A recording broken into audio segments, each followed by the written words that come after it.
ये बात है 2 मई 2011 की, जब अमेरिका ने अपने सबसे बड़े दुश्मन उसामा बिन लादेन को उसी के घर में घुस के मारा। इसकी वजह अमेरिका पर किए गए खतरनाक हमले थे। और इस वीडियो में 3D एनिमेशन की हेल्प से ये समझेंगे कैसे उसामा को ट्रैक किया गया और कैसे इसे मारा गया। देखो, ये पाकिस्तान की सिटी है एबटाबाद। ये साथ है अफ़गानिस्तान की सिटी जलालाबाद। अब जैसा कि उन दिनों अफ़गानिस्तान और अमेरिका की जंग चल रही थी, तो अमेरिका का अफ़गानिस्तान पर काफ़ी ज़्यादा कंट्रोल था। अब जलालाबाद में अमेरिका का बेस था, जहाँ पर 4 हेलीकॉप्टर इस ऑपरेशन के लिए तैयार थे, जिनमें से 2 हेलीकॉप्टर्स को रेस्क्यू या किसी खतरनाक सिचुएशन के लिए रखा गया था, और 2 हेलीकॉप्टर्स का काम एबटाबाद जाकर उसामा को मारना था और फिर वापस आना था। लेकिन अब कैसे हो सकता है कि 2 हेलीकॉप्टर पाकिस्तान की एयर स्पेस में एंटर हों और पाकिस्तान के रडार्स उन्हें डिटेक्ट भी ना कर सकें?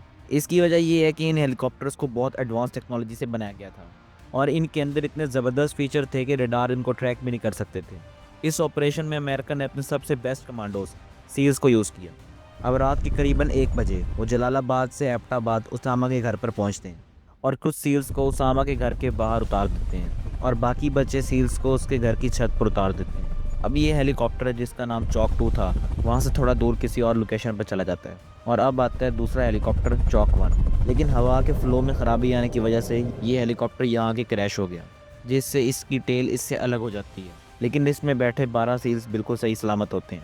अमेरिका का प्लान ये था कि इस ऑपरेशन को सीक्रेट रखा जाए, कि सील्स वहां जाएं, उसामा को ख़त्म करें, उसकी डेड बॉडी को लाएं और किसी को कानो कान खबर भी ना हो, और कुछ भी हो जाए पाकिस्तान को इस बात का पता ना चले। लेकिन इस एक्सीडेंट के बाद कुछ भी सीक्रेट नहीं रहा और दुनिया को इस बारे में पता लगना ही था। ये इस कंपाउंड का ओवरव्यू है। यहाँ पर ये लोग गिरते हैं, यहाँ पर ये लोग कपड़े वगैरह धोते हैं और कचरा वगैरह जलाते हैं। ये कंपाउंड का मेन गेट था और यहाँ पर घर की एंट्रेंस थी। ये गेस्ट हाउस है और इसको क्रॉस करके उसामा के घर की तरफ जाया जा सकता था। ये साइड पर एक्स्ट्रा एरिया था जहाँ सब्जियां वगैरह उगाई जाती थी। इससे कुछ देर पहले सील्स उसामा के घर की पावर सप्लाई बंद कर देते हैं, जिससे हर तरफ पूरी तरह अंधेरा हो जाता है। और इस अंधेरे को मैनेज करने के लिए सील्स नाइट विजन ग्लासेस इस्तेमाल करते हैं, जिससे इन्हें सब कुछ साफ साफ नजर आ रहा होता है। और इसके अलावा सील्स की बॉडी पर मिनी कैमरास भी थे, जिससे अमेरिका में बैठे प्रेसिडेंट और उनकी टीम इस पूरे ऑपरेशन को लाइव देख रही थी। इसके बाद सील्स इन गेट्स को तोड़ते हैं और गेस्ट हाउस पहुंचते हैं, जहां अबू अहमद अल कुवैती सील्स टीम का इंतजार कर रहा होता है। और जैसे ही सील्स वहां पहुंचते हैं तो वो अंदर से फायरिंग शुरू कर देता है। जवाबी हमले में सील्स टीम फायरिंग करती है और उसे मार देती है। इस गेस्ट हाउस में अबू अहमद के अलावा उसकी बीवी और 2 बच्चे होते हैं। सील्स टीम उनको बंदी बनाती है और आगे मेन हाउस की तरफ जाती है। ग्राउंड फ्लोर पर अबू अहमद का भाई अबरार और उसकी बीवी रहते थे। सील्स टीम इन दोनों को मार देती है। इसके बाद फर्स्ट फ्लोर पर आती है और यहाँ उसामा के बेटे खालिद को मार देती है। इसके बाद सील्स टीम बाकी बचे लोगों को एक जगह इकट्ठे करती है और फिर सेकंड फ्लोर की तरफ जाती है और उसामा के रूम के पास पहुंचती है। इस रूम में उसामा और उसकी वाइफ होती हैं। सील उसामा की वाइफ के घुटने पर गोली मारता है, लेकिन इससे वो मरती नहीं और इसके बाद एक सील उसामा को 2 गोलियां मार देता है। सील टीम ये वेरीफाई करती है कि ये उसामा बिन लादेन ही है और फिर सैटेलाइट फ़ोन से अमेरिका को उसामा की मौत का इन्फॉर्म करती है। इसके बाद जिंदा बचे सारे लोगों को सब्जी उगाने वाली जगह पर इकट्ठा करती है और फिर इस हेलीकॉप्टर को डिस्ट्रॉय कर देती है, ताकि इसकी टेक्नोलॉजी पाकिस्तान के हाथ ना लगे। लेकिन टेल पार्ट बच जाता है।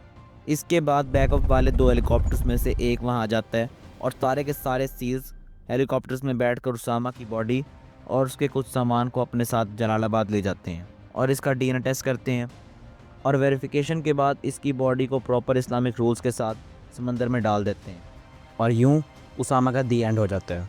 इसे दफनाया इसलिए नहीं गया ताकि इसकी कब्र पर कोई मकबरा न खड़ा कर दे, और जलाया इसलिए नहीं गया कि इस्लाम में जलाना हराम है और यूएस किसी को कुछ कहने का मौका ही नहीं देना चाहता था। और उसके बाद प्रेसिडेंट ओबामा पूरी दुनिया को आके उसामा की मौत के बारे में बताते हैं। वैसे तो उसामा पहले भी अमेरिका पर काफ़ी अटैक कर चुका था, लेकिन 9/11 अटैक के बाद अमेरिका ने उसामा को मारने की कसम खा ली और उसके लिए उन्होंने अफ़गानिस्तान से जंग भी छेड़ ली। क्योंकि अमेरिका ने उसामा को अफ़गानिस्तान से मांगा, लेकिन अफ़गानिस्तान ने इसे देने से इनकार कर दिया और अमेरिका ने अफ़गानिस्तान के साथ जंग शुरू कर दी। उसामा को पकड़ने के लिए अमेरिका की इंटेलिजेंस कंपनी CIA ने कई बार कोशिशें की, लेकिन उसामा उन्हें बेवकूफ़ बनाकर वहाँ से निकल जाता और हर बार बच जाता। अब 2010 में CIA को शक होता है कि उसामा एबटाबाद के इस घर में छुपा हुआ है और उन्होंने काफ़ी वक्त लगाकर इसको वेरीफाई किया और हर तरह से वेरिफिकेशन करने के बाद ये कन्फर्म किया कि उसामा इसी कंपाउंड में है। और फिर आगे क्या क्या हुआ वो तो आप सबको पता चल ही चुका है। ओसामा ने 9/11 जैसे खतरनाक अटैक को किस तरह से प्लान किया और किस तरह से इसे पूरा किया, वो सब मैंने इस वीडियो में 3D एनिमेशन की हेल्प से बहुत अच्छे से एक्सप्लेन किया है। यहाँ क्लिक करके अभी वो वीडियो देखो।